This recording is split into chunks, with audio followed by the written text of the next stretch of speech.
سیدی السلام علیکم۔ وعلیکم السلام ورحمۃ اللہ، فرمائیے۔ سر کا نام نصر رشید فاروقی ہے۔ جی۔ سوال یہ ہے کہ اصحاب کہف عیسیٰ علیہ السلام کی زندگی کے کتنے سال بعد نمودار ہوئے؟ یہ لوگ کسی کے تربیت یافتہ تھے یا براہ راست اللہ سے الہام کے نصرت تھے، یعنی کیا نبی تھے؟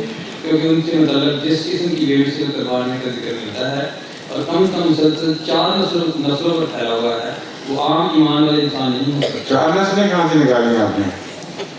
300 سال 300 سال میں 4 نسلیں گزرتی ہیں؟ گزشتہ 100 سال میں مسیح السلام سے لے کے اب تک 5 6 نسلیں بھی ہو گئی ہیں۔ جی کم از کم تو کم سے کم کوئی سوال ہی نہیں۔ وہ عام ایمان والے انسان ہاں میں بات سمجھ رہا ہوں۔ اصحاب کہف جو ہیں یہ وہ مواحد لوگ ہیں جنہوں نے عیسائیت کے پیغام کی خاطر تکلیفیں اٹھائیں اور جن کو روم کی مشرک حکومت نے بار بار عذاب دیے، اور جب بھی وہ عذابوں میں شدت آیا کرتی تھی تو اس وقت یہ لوگ ایمان بچانے کی خاطر غاروں میں چلے جایا کرتے تھے، اور یہ کوئی مسلسل زمانہ نہیں ہے، یہ خود نبی نہیں تھے، حضرت عیسیٰ علیہ السلام کے مواحد پیروکار تھے، انہی کو تکلیفیں دی گئی ہیں۔ وہ لوگ جنہوں نے رومن امپائر کے سامنے سر جھکا دیے اور اپنے مذہب کو بدل دیا، ان کو نہیں، ان لوگوں کو عذاب دیے گئے ہیں جو مواحد تھے، اور 300 سال میں مختلف وقتوں میں عذاب دیے گئے، اور پھر بعض دوسرے وقتوں میں کھلا آرام بھی مل گیا، کبھی زمین دوز ہو جاتے تھے، کبھی باہر آ جاتے تھے۔ یہ خیال غلط ہے کہ یہ مسلسل 300 سال زمینوں کے اندر رہے ہیں، سمجھ گئے ہیں آپ بات؟ ٹوٹل مجموعہ جو ان کی تکلیفوں کا ہے وہ غالباً 9 سال یا اس کے لگ بھگ ہے، لیکن 300 سال کے عرصے میں مختلف وقتوں پہ پھیلا ہوا ہے۔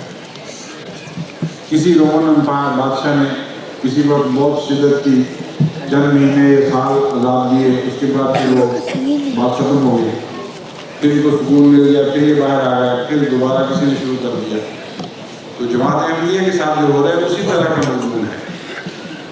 اب جب سے ضیاء الحق نے آرڈیننس جاری کیا ہے جو اچانک وال اٹھتا ہے نا ظلموں کا، وہ کبھی کبھی اٹھتا ہے اور تھوڑی دیر کے لیے رہ کر پھر بجھ جاتا ہے، مسلسل نہیں ہے۔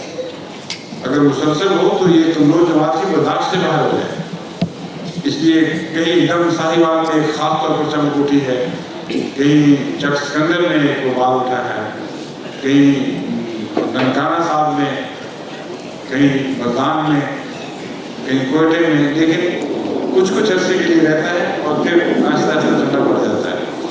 سارا عرصہ دکھوں کا ہی عرصہ ہے، لیکن دکھوں میں شدت چند مہینوں کے لیے، چند ہفتوں میں نہیں پیدا ہوتی ہے۔ اس نقطۂ نگاہ سے میں سمجھتا ہوں کہ اصحاب کہف کا بھی کل زمانہ جو شدت کی تکلیف ہوا تھا وہ 9 سال کے لگ بھگ ہے، اور باقی عرصے میں ان کو کنیکٹ ہونے کا بھی موقع ملتا تھا، تکلیفیں تھیں بھی تو